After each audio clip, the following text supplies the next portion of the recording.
So it's a great pleasure. Y'all got that recording in progress. Be forewarned.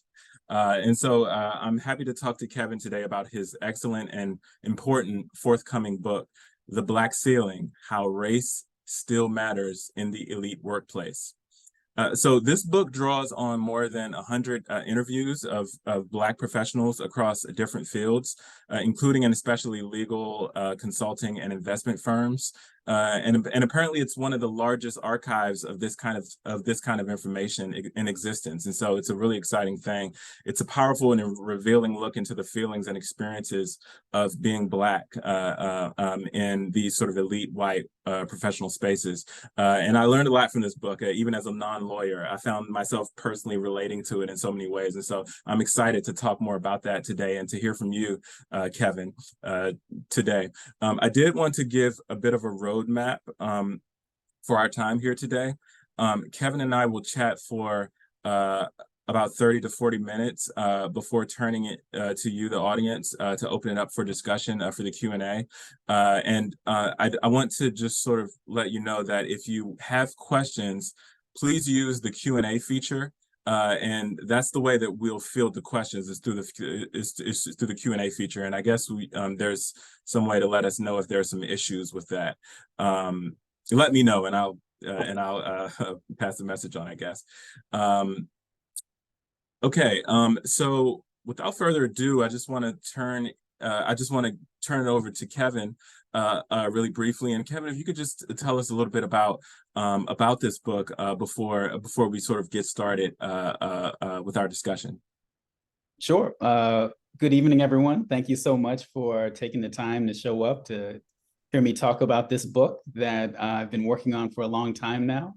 So The Black Ceiling: How Race Still Matters in the Elite Workplace is the culmination of years of research going back to my time at Princeton.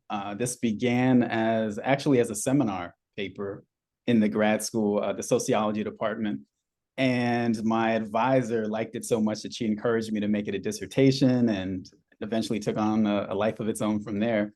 And it also entails a lot more research and analysis that I completed on the job as a professor. And so I couldn't possibly do the book justice any more than John did in his description. I appreciate the kind words, but the book really it focuses on the experiences of a group of more than 100 attorneys, investment bankers, management consultants who've all worked at very large, very prestigious professional services firms. And I set about trying to figure out how race matters to these people and why it matters more for some people than others. And so the book really takes that approach. In doing so, I introduced some new theories about some of the problems that I think have been overlooked by past research that is focused specifically on certain problems. So as you'll hear me explain, I really focus on an issue that I refer to as racial discomfort, which isn't the only problem at these firms, but I think it's a very important problem. And I think it's one that I hope will get a lot more attention going forward. So I look forward to discussing the book. Absolutely. Thank you, Kevin. And so I guess today we'll have just the opportunity to dig into a lot of what you just mentioned. And I guess starting with the background. And so I think one of the special things about this book, Kevin, is that you are both a sociologist and a lawyer. And we see those two identities working together in this book in so many ways. And so can you walk us through, you just talked a little bit about it, but can you walk us through how you became drawn to this particular research topic and into writing this specific book? Where did that story begin for you, and how did that play out? Sure. So I've actually always been interested in issues of racial inequality, and in particular, the sorts of disadvantages and difficulties that a lot of Black people experience in America, going back to childhood, through college. But it wasn't until I actually became a lawyer myself that I became interested in studying them. So I know that sounds cliche, maybe self-indulgent, but that was when I really started to notice that in the real world, things seem to be a little bit more complicated and nuanced than the books that I'd read had suggested. So I worked as you mentioned, as an attorney. I was at a very large firm in DC many, many moons ago. And in working at the firm, I obviously had my experiences, but more importantly, I got to talk to and I got to know a lot of other Black attorneys and Black professionals in other industries. And the material that I cover in this book, this is the stuff that we talked about at lunch, at happy hours, over drinks.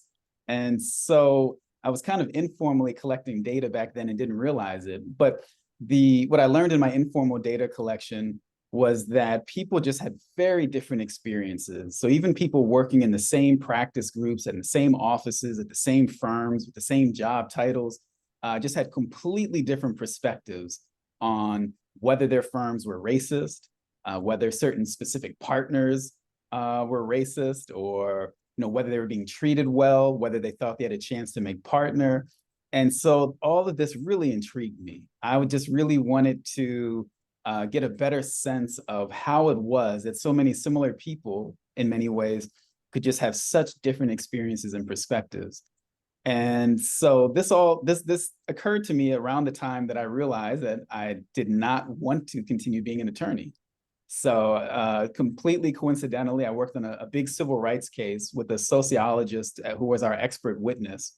We were helping some people sue an allegedly, I'll say allegedly just because we're recording this, racist prosecutor who was in charge of an allegedly out of control narcotics task force.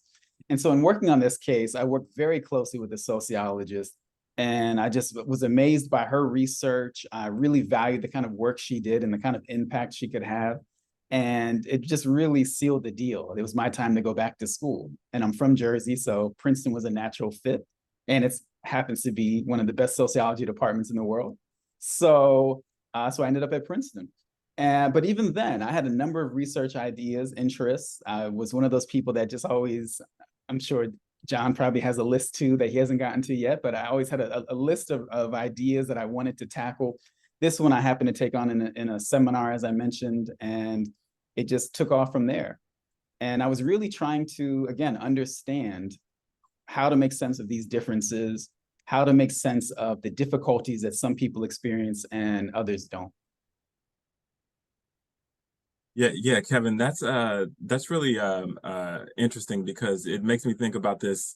As we know as sociologists, there's this tradition of sort of using your sort of insider outsider status, and it sounds like you were able to tap into so much because you knew that world, but at the same time you were an outsider enough that you were able to ask questions about it and to be curious about it, and so we see kind of both things in this book. So this book is a lot about career trajectories. But it's inevitably about the nature of work that happens in these elite firms. And so, can you tell us a little bit about that work? That work is known to be really demanding. Can you talk a little bit about what that work looks like and what makes it so grueling, particularly a hard place to advance for many young professionals? Sure. So, well, where do I begin? What makes life at these large firms grueling?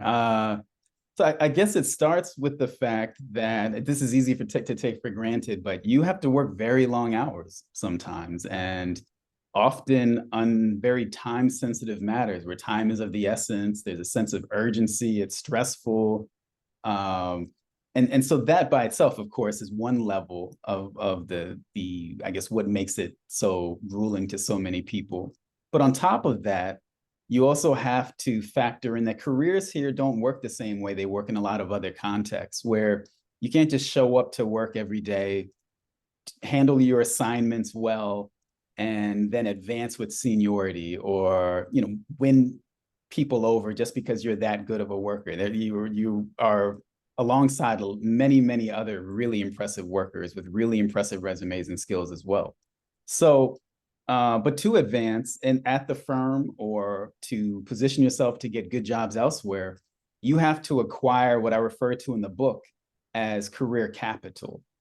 And so career capital can require you to go above and beyond your actual assignments and to make sure that you're getting certain types of assets that either position you to advance in your career or that signal that you've already begun to accomplish that and that you're already on the path to success.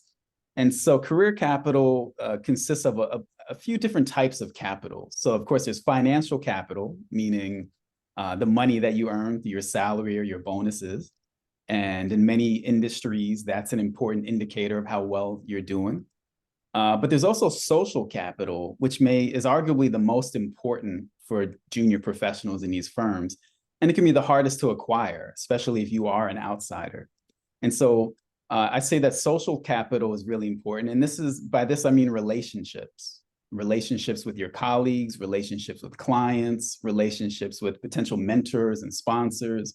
All of these types of relationships can be professionally beneficial or even professionally necessary for you to advance.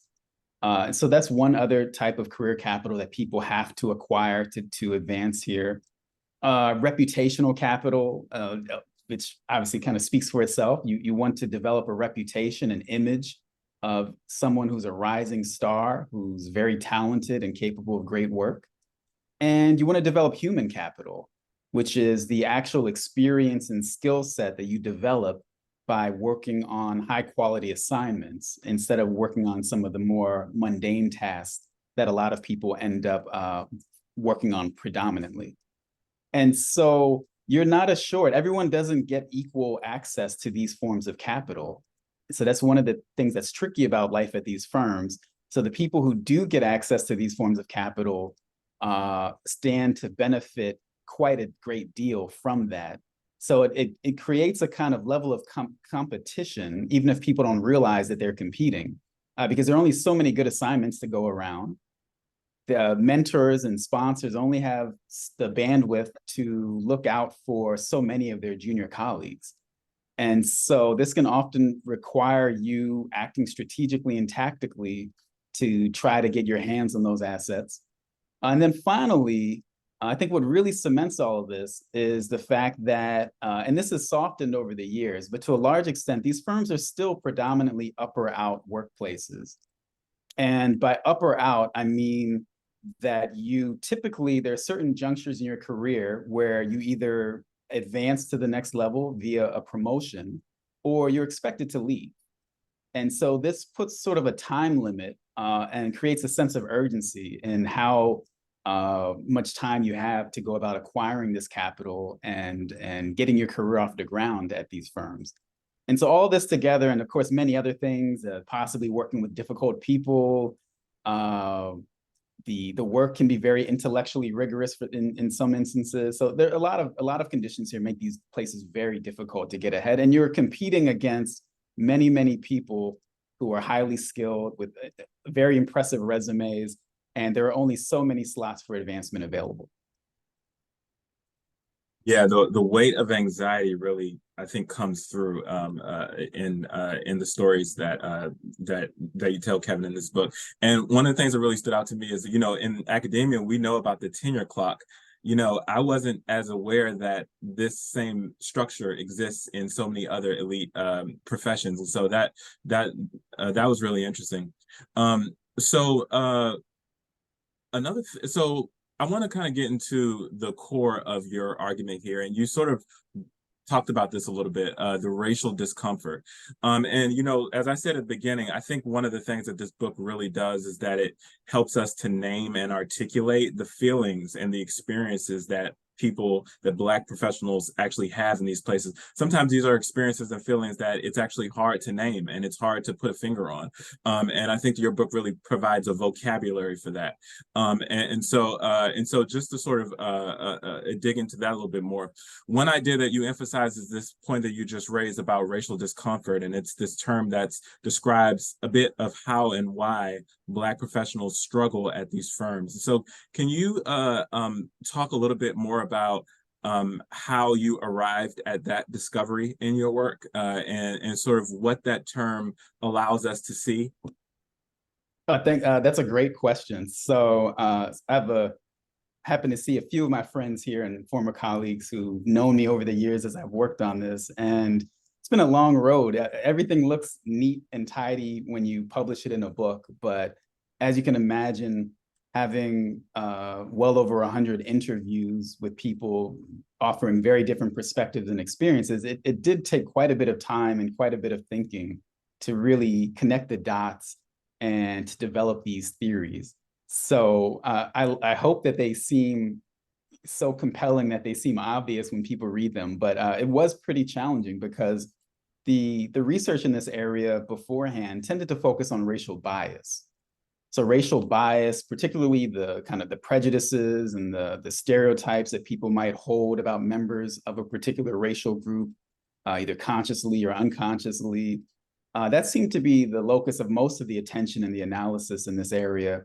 And the experiences that I uncovered in my interviews didn't really fit that mold. So just to be clear, there were absolutely people I interviewed who had experiences involving racial bias and who felt that they had experienced discrimination.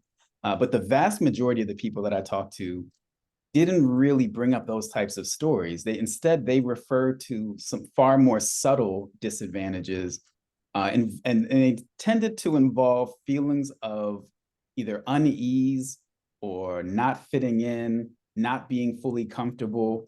And so in thinking about this long and hard, I eventually realized that the concept, the term, the phrase, racial discomfort really encapsulated all that pretty nicely. So it really is just meant to refer to the various types of unease that Black professionals often experience in these predominantly white institutions. And the book focuses on two specific types of racial discomfort. So one is stigma anxiety, which is another term I invented to discuss a problem that I didn't see really represented in the research literature.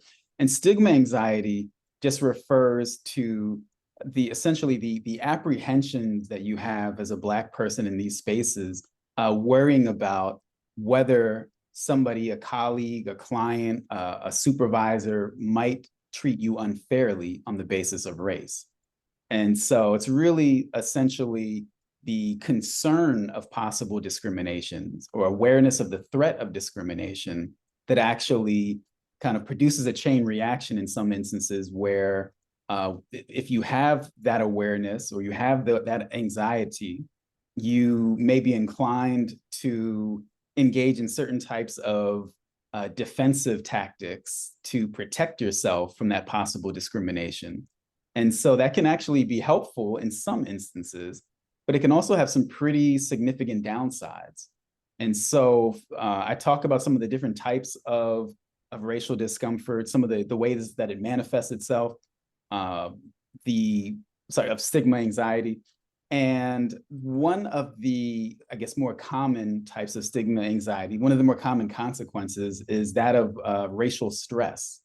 So it's stressful, not to make it sound more technical than it is, having to worry about whether people are going to hold you to a higher standard or, evaluate your work more critically or think less of you if you divulge certain information in an interaction with them. That's extremely stressful. And stress isn't good for you physically, and it's also not good for you professionally. And so that's one consequence of stigma anxiety. But in terms of the actual defensive adaptive responses to it that I talk about in the book, there's also what I refer to as racial reticence. And so racial reticence is when people decide intentionally not to speak up in certain situations or not to speak out because they're worried that their words and their speech would not be assessed fairly.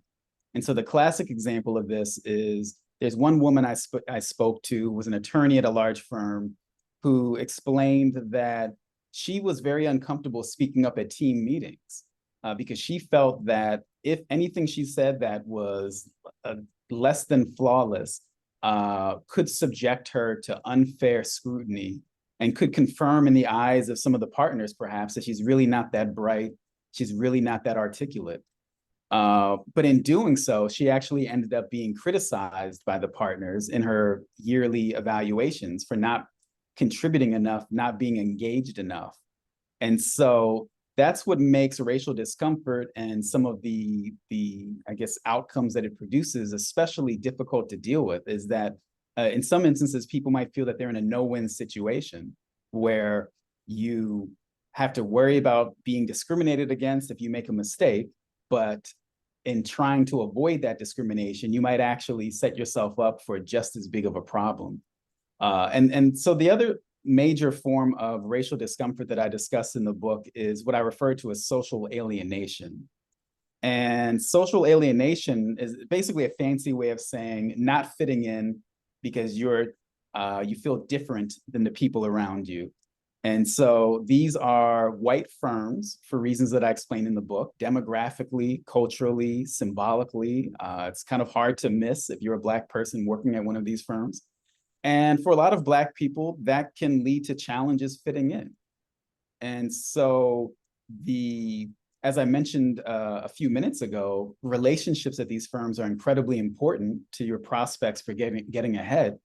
And that involves making relationships with white people. And it involves socializing in white settings, in white groups. And for some people, that's very uncomfortable, especially when the people you're socializing with are used to doing things a very specific way, a way that privileges their own preferences. So you go to the bars they want to go to, you play and talk about the sports that they're interested in. The office small talk might revolve around the things that interest them. And for a lot of people, this can really heighten the sense that they just don't belong, and it can make them not want to bother. So there are people who just feel like, I don't want to network with these people. When it's time to go home, I want to hang out with my people, where I'm comfortable, where I can be myself, where I can do things I actually enjoy. And so that can lead to negative consequences, again, because you might miss out on opportunities to develop relationships and to gain access to support. So I feel like I just talked a lot, but that's me trying to give you racial discomfort in a nutshell.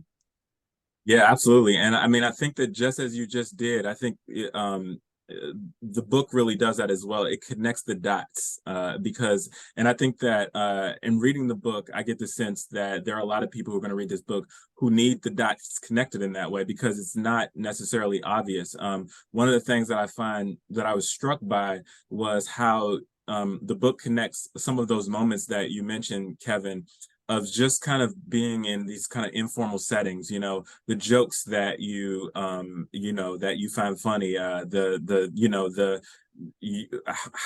how able you are to have these sort of informal exchanges.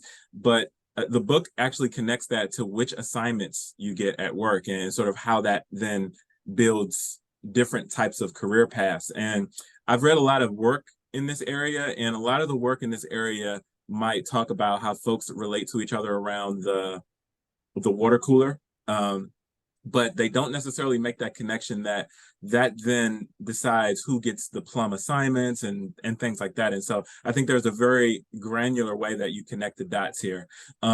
So building on that, one of the book's I think really brilliant moves is that it looks at both professionals who have sort of burned out in these professions, and also the ones who have thrived.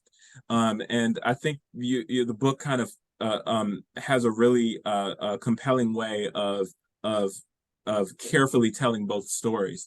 And the book even hones in on one story of two women, Deborah and Sandra, who started at the same firm together, but ended up having very different experiences and ended up having very different professional outcomes. And so can you just sort of talk a little bit about sort of how, how you arrived at sort of building this contrast and sort of seeing these two stories in the same book together and sort of what we learned from that contrast? Sure. Great question. I always hesitate. It's difficult to talk about the success stories sometimes without sounding as if you're in turn blaming the other people who were not successful. So I definitely don't want to do that. There are differences I've found in some instances between the people who succeeded or the people who had very positive experiences at these firms. So It could be objective success in the sense that they were among the very few people who were able to climb the ranks and attain partnership. But there are many other people who maybe didn't become partner, but nonetheless had really good experiences, felt that they were treated fairly, and felt that they had lots of great opportunities and support from sponsors and mentors. And going back to my time as an attorney, I was really interested in understanding why people might end up on that path versus experiencing some of the other difficulties that we've been discussing. And there are lots of reasons. One thing that I focus on in the book is called, it's a concept that I coined, white familiarity, which means that in a firm like this, that's predominantly white, especially in the senior and leadership ranks, and in which office culture and office social activities often revolve around you attending predominantly white events and white settings that are kind of according to white cultural themes. It can be advantageous if you've had a lot of prior experience in similar settings. So I don't think it's particularly controversial, but it's something that not everyone's very comfortable with just how saying that out loud. But I think that that's something that rightly or wrongly can really advantage some Black professionals. So in other words, if you've grown up having a lot of very close, very positive relationships with white friends, if you've had a lot of white friends and maybe significant others in college, professional school, and even as an adult, it's just a fundamentally different experience for you to be forced to develop relationships with other white people at these firms. And so that can be a really big advantage for some people that we don't think of as an advantage, but in a way it makes them, gives them just a bit of an insiderness. I'm not sure what the actual term for that is, but it certainly gives them some kind of an insider advantage without actually fully being insiders themselves. So that's one factor that I discuss. But to back up a bit, obviously to thrive in these firms, no matter what race you are, but some people would say, especially as a Black professional, you have to be capable of doing very, very impressive work very, very consistently. So you have to be smart, you have to have amazing attention to detail, you have to be meticulous, you have to be motivated, you have to be driven, and you have to really be able to shine in your performance. Now that might be necessary, but it's not sufficient. So again, you can't just do good work and think that they're just going to open the gates to partnership for you and kind of lift you in on their shoulders. It takes a lot more than that. So but that is important. And it's important to note that the people who I've found who are most successful, one way or another, they let it be known, and not just in bragging. Well, some brag more than others, but they let it be known that they were considered to be top-notch performers. But then there's also the relationship piece, and that's where the white familiarity can be an advantage. So as I mentioned earlier, relationships are incredibly important.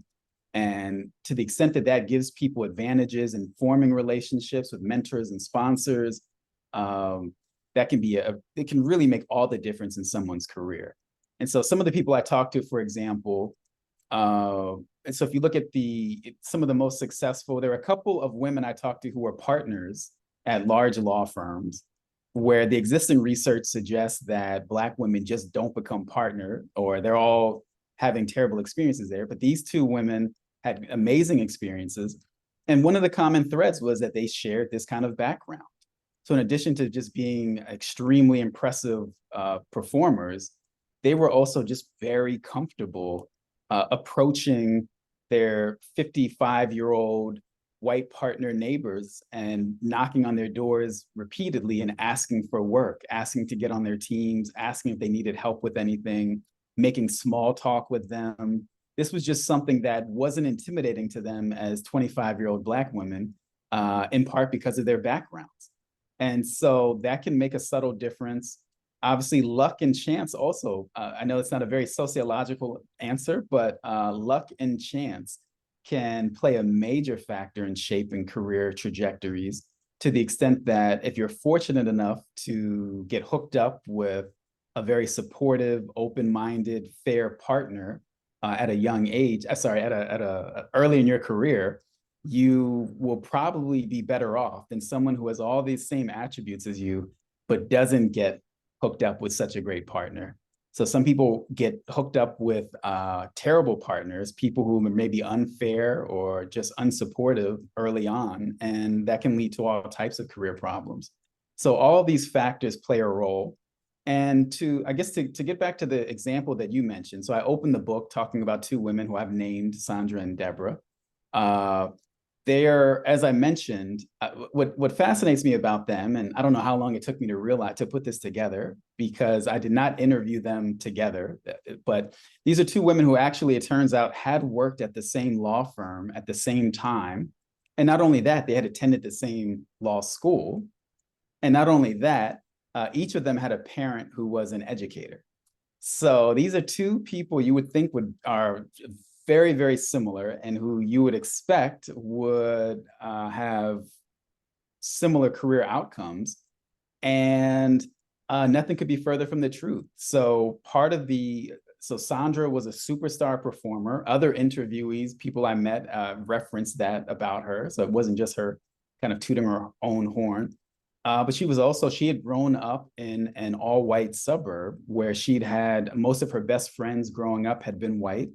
And she had great experiences with their parents and with her teachers. And she was just very comfortable navigating this environment. And she made some relationships with some very influential, very powerful white partners very early on. And she also did great work. And so it all went hand in hand. Deborah didn't have that advantage, even though Deborah had, on paper, you might think that she's from a similar background, but Deborah actually grew up in a predominantly Black urban neighborhood. And she did not grew up around the same types of people. And when she went to a more diverse high school and a more diverse college, she kind of gravitated toward her school's Black communities and where she felt more at ease and had more in common with her friends there. And she also had some negative experiences with some of her white classmates there that I think also may have contributed to her being more guarded. And so these two women who might seem very similar on paper were actually very different and had very different life experiences by the time they reached their firm. And I think, obviously I can't prove it, but I think that contributed to the divergence in their individual outcomes at the firm. Thank you, Kevin. So we are approaching the time when we are going to start hearing from you in the audience for the Q&A. And so I'll start maybe working through some questions. And so I just want to sort of remind you that if you have some questions, please send them in through the Q&A feature. Our first question comes from Don Brown. And this is bringing up an aspect that I guess we haven't touched on today because we've talked about this relationship between sponsors and mentors and the young professionals. But Don is asking about the impact of customer and client input in relationships on the young professional. To what extent did the client part of things come into this dynamic? Oh, so great question.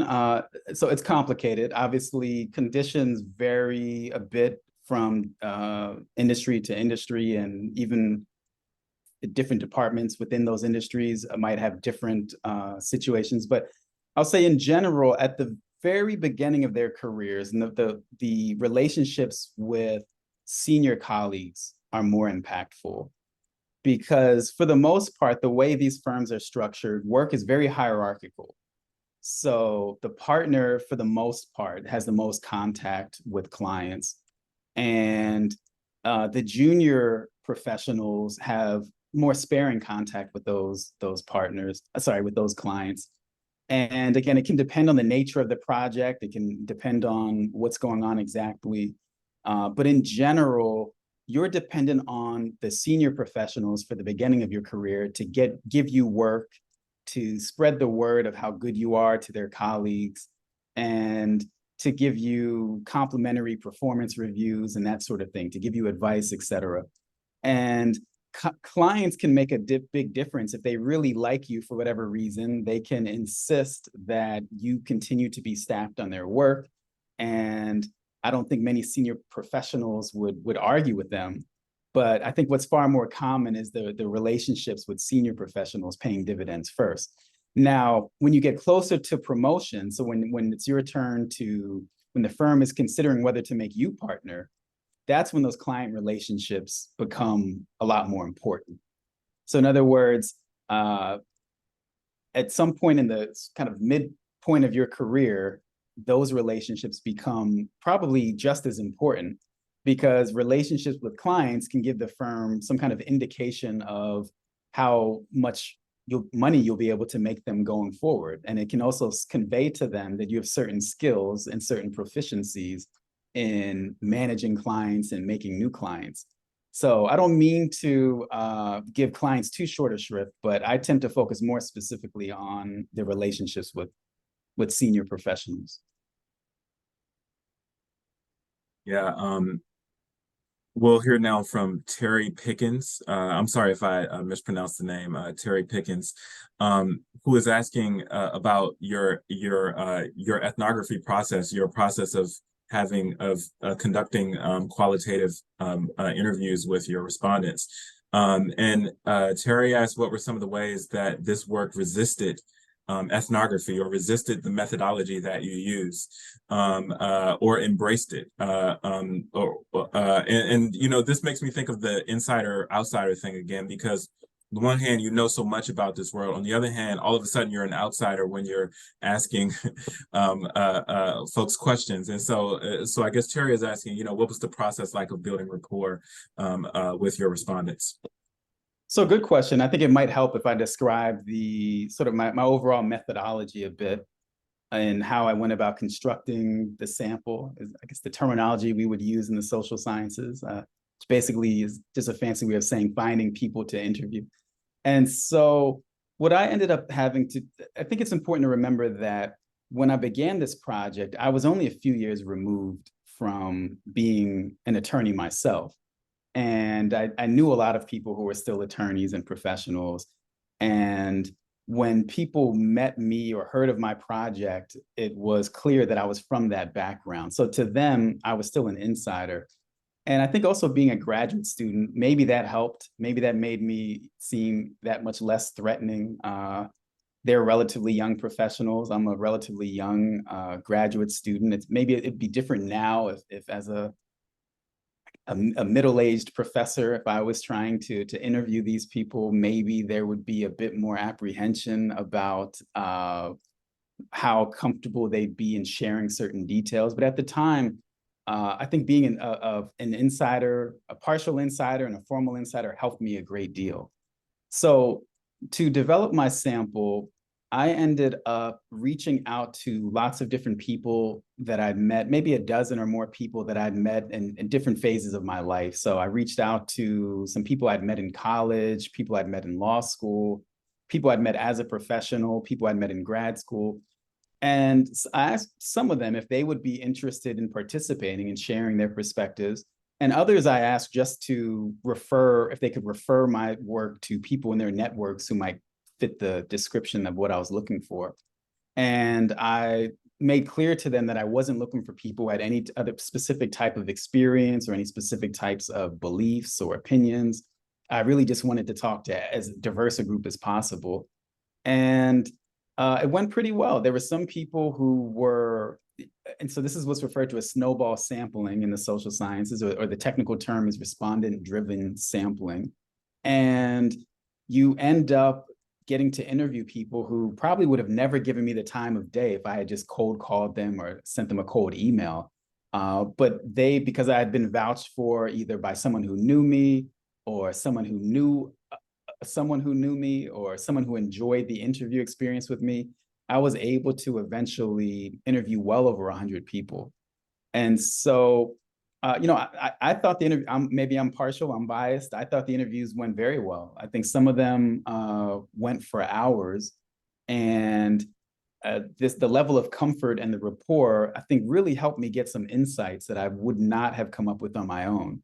So some of the best insights came 2 hours into some of these interviews where someone's been going on for about 10 minutes and they're talking about something and apologizing for rambling. And I'm saying, no, that's really interesting. Like can you elaborate upon that? And so I thought that this process of qualitative empirical interviews was really helpful for this kind of project. And obviously it would also be great if people built upon this research using other types of methodologies as well. So an ethnography would be really interesting, but obviously very, very difficult as far as if someone actually working at a law firm and observing firsthand. There's some benefits to that approach, but for a lot of reasons, we decided that it wouldn't have been as practical. And thank you, Tari. I hope I'm saying it right this time. Thank you to Tari Pickens for that really wonderful question. So our next question comes from Camille Gray, who asks, what is the intended audience for the book? What advice would you give to Black Princeton students and young professionals? And this sort of helps us to talk about something that we weren't able to talk about in our discussion, but you do talk about in the book. So yeah, what advice would you give to students and young professionals, and what was your intended audience for the book? Okay, so I'll start with the intended audience question and then answer the advice question. So my intended audience is everyone. In all seriousness, the intended audience includes Black professionals and also other professionals, people who work at these firms and who care about diversity, equity, and inclusion, and who care about at least understanding some of the firm's shortcomings in these areas. And so I'm not trying to persuade people to care so much as to really explain what's going on and to give them the information they might be able to use to help make a difference. But I'm especially interested in reaching younger people, so junior professionals, but especially people who are in professional school or even people who are in college thinking about professional school, because I want to really help them understand what the rules of the game are in these firms and what some of the kind of unwritten rules are, what some of the challenges they might encounter, what they might look like and how they might deal with them. And so that's something that I'm working on now, finding ways to reach more younger readers. But as far as advice goes, I have a lot of advice. The first advice, obviously, I think has to be figure out what your objectives are. And that can be easier said than done because a lot of these young people, when they've reached the firm, they've kind of been taking the path of least resistance. So they've been going from one prestigious institution or job to the next. And this is sort of the natural culmination of going to a fancy law school or majoring in econ at a fancy university. And so I think at some point, the sooner the better, they have to figure out what it is exactly that they hope to get out of working at that firm. And then they have to figure out how they're going to get it. And so a few things that I would just say, if I could grab these young people and make them listen to me. One thing I would say is relationships are very, very, very important. So no surprise there. I think that it seems obvious to those of us who get it, but there's so many people who just really don't understand that even at firms like this, where everything seems so formalized and bureaucratic, relationships are really important. And they need to keep that in mind in deciding how to structure their work lives and their work-life balance. They need to make an effort to put themselves in situations to acquire those relationships to the extent possible. And unfortunately, as I discussed throughout the book, this often requires putting yourself in uncomfortable situations where the burden is on you to acclimate yourself to situations and settings that are outside of your familiarity. But just as a practical matter, that is what you don't have control over that. You do have control over whether you attempt to engage there. So I think that's one piece of advice that I think is very important. Another piece of advice that I think is important is that people need to think about the potential adverse consequences of attempting to avoid being mistreated or attempting to avoid discrimination. In other words, acting out of a sense of anxiety to try to avoid certain problems I think people really need to recognize that that can subject them to unintended harms. So you can undermine your career just as surely. So there's an old, one of the people I interview mentions that there's this old saying that a lot of people here have probably heard, which is basically don't let your words prove that you're an idiot. So don't be the one who proves that you're an idiot. And so meaning that you want to make sure that you're not saying anything that's not fully thought out, fully vetted. And I think somebody went off of mute, but you want to make sure that there's a sense that you want to make sure that everything you do and say has been fully thought through and is flawless. And that's not always good advice. And Yeah, so, everyone, make sure that you're not on that you're on mute so that we can hear Kevin. Thank you. I'm sorry, Kevin. oh, no problem. Yeah, so I was just saying, sorry, I got a little distracted as well, but I was saying that there's too much of an emphasis in some instances of trying to be perfect to kind of bulletproof yourself from the biases of other people, to make sure that everything you do and say is flawless and unimpeachable. But holding yourself to that kind of standard and engaging in that kind of strategy can backfire through no fault of your own. And I talk about some of the ways that it backfires in the book. I probably should have mentioned that earlier, but it can really lead to people getting the wrong impression of you, people thinking that you just don't care, people thinking that you're not intellectually engaged in the work, that you don't have anything to contribute, or it can lead to people piling on bad assignments on you because they know you're not going to complain and stand up for yourself. So there are any number of things that can happen by trying to protect yourself and avoid being mistreated. So it's tough. Those are, I think, some of the first things that come to mind. I'm sure there's other advice I would give them too, though. Yeah, very wise words.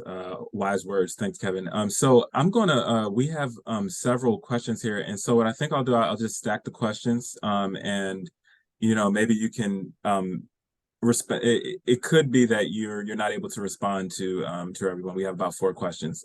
Is that should we do that, or okay, yeah, let's do that. So sorry, can you say that one more time? What? I'm gonna still we have about 5 questions, and so I'm just gonna sort of stack the questions, and maybe you can just sort of respond to the questions that you can respond to, and hopefully we have time for you to get to all of them, but maybe not. So from Christopher Johnson, he asks about he says often in predominantly white Fortune 500 companies, there's this idea of a critical maximum percentage of Blackness that is acceptable in senior leadership or the C-suite. And so when this critical percentage is reached, it may have the effect of arresting motivation or diverting focus to a search for an exit. So have you experienced being told or perceiving that leadership team is becoming too Black? Is the question there. Thank you, Christopher. A question from David Amelama is asking, drawing on your research insights, in what ways do you think a work environment could help employees be less racially reticent? I think you talk about this in your book. Essentially, how can the firm actually, what can the firm do in this context and to address these problems? Bridget DeHart asks, she says she's from Washington, D.C. and went to Princeton undergrad and later Howard University. She was a scholarship student prior to Princeton. And when she started at an upper tier law firm, she was treated civil, nice, but sort of in a standoffish way. And so once people found out that she graduated from Princeton, she was treated very differently. And so the question is, did going to Yale and Princeton help you in the firm? And if so, how? So how did your own sort of pedigree sort of come into play? Carla Rubinger, or Rumpiger asks, how do you tease out the bias and discrimination by race versus gender? Because both exist and both are insidious. And then finally, an anonymous participant asks, did you observe any differences between interviewees from law firms versus investment banks versus consulting firms? I wondered about that myself. Again, you may not have time to address everything, but those are sort of our last questions today. How much time do I have to answer them? But maybe Karen, can you help us out here? How much time do we have? Take as much time as you want. We can go over. Well, Okay. I'll try to be very succinct, but if I'm willing to stay later too to answer more questions, but really briefly, I apologize for the brevity of my responses. To Christopher's question, that's just not something that came up in the context of my interviews, because I don't think any of the firms where the people I interviewed worked had that problem. I don't think any of them were anywhere near too Black in the leadership ranks. I think that these firms are notoriously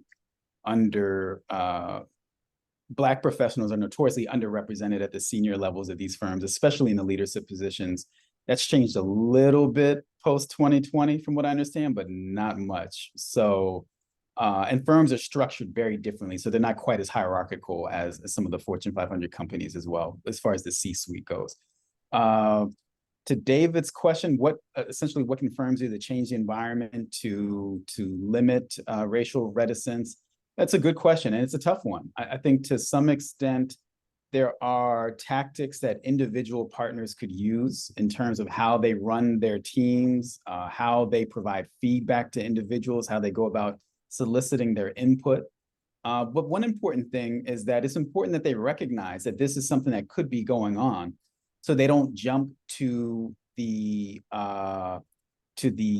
wrong conclusions about why the Black associate on the team doesn't speak at meetings. So even recognizing that this is a possibility, I think, is a major step, and can protect people from being mistreated in terms of evaluations.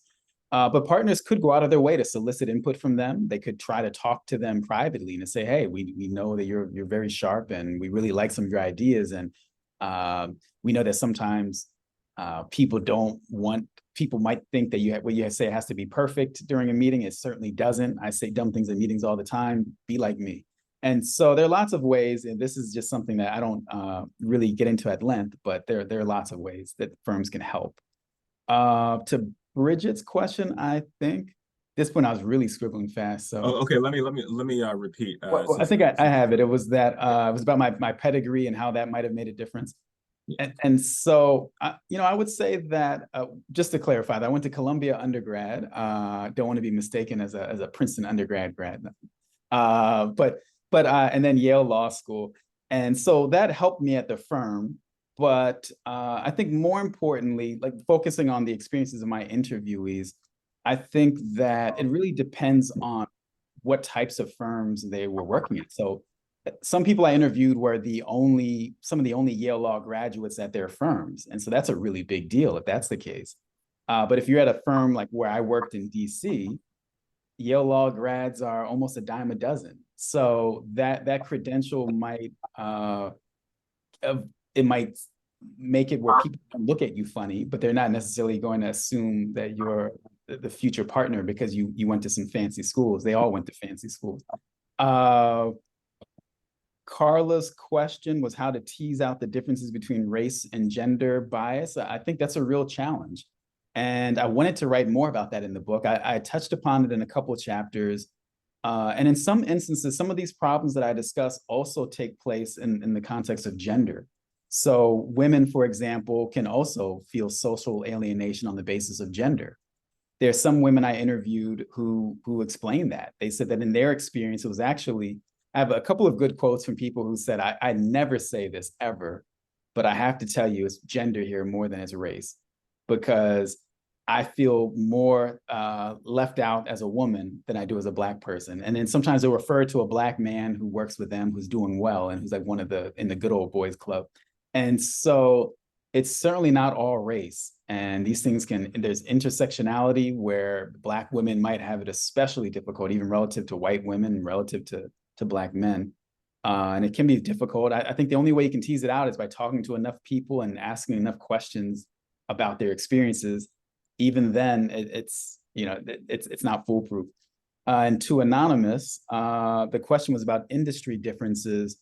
And so I should back up and say that when I began this project, I looked at even greater variety of industries, but they were just too hard to compare. I had more corporations represented, for example, and I found that the career paths and the structures of these organizations were just too different for a number of reasons. So I thought that law firms, investment banks, and management consultant firms are relatively similar in that they all have these sort of pyramid upper out structures where you're depending on getting quality work. Most of the people I interviewed were actually attorneys, so their experiences have probably the biggest impact on the book. But I found that for the most part, all of these people agreed about some of the general problems. So I think that some of the problems I discussed might be more prevalent at law firms. So maybe not speaking up at team meetings, it might be more of a law firm thing, or there might be a bit more variety in the quality of work available in terms of the actual substantive experiences at law firms and management consultant firms than there are for young investment bankers. But there's really, you see in all the interviews I conducted across industries, I definitely saw more commonalities than I saw differences. So that's something, though, that I think is interesting and worth pursuing. And I'm always interested when I talk to people from other industries, just what they think about the findings that I present. Let's see. Any other questions here? Well, if there are no other questions, we're right here at the 9 o'clock time mark. I just want to thank you, Kevin, again for did I miss a question? Okay. I want to thank you, Kevin, again. This was a very powerful book. It's an insightful book, and I thank you for writing it. And I think this book is going to spark a lot of these kinds of conversations that we've been having tonight, and so I look forward to that. Let's see. Am I missing anything? Okay. No, I don't think I'm missing anything. Okay. Well, I just want to thank you all in for fact, tuning in tonight. I'm sorry. I will Oh, take it from here okay. a little bit. Okay. Great. Good evening, everyone. I'm Michael Gunter, your ABPA president, and first, I would like to thank Professor Woodson and Dr. Robinson for joining us. It was an honor and a pleasure to share the space with you all this evening. I'd like to thank Ann Struther from University of Chicago Press, the Association of Graduate Princeton Alumni for partnering with us, and of course, the ABPA Programming Committee, Karen Ali and Camille Gray for their hard work in planning this event. And lastly, Danica Abon, our vice president, for serving as our tech coordinator this evening. And I would like to thank you all for attending. Thank you for joining us this evening and making it a success. We look forward to seeing you all at our next event. And one last reminder, Professor Woodson's book, The Black Ceiling, How Race Still Matters in the Elite Workplace, comes out this Friday. Be sure to pick up your copy, and I will place the link in the chat again. So have a great evening, everyone. Good night. Good night, everyone. So much.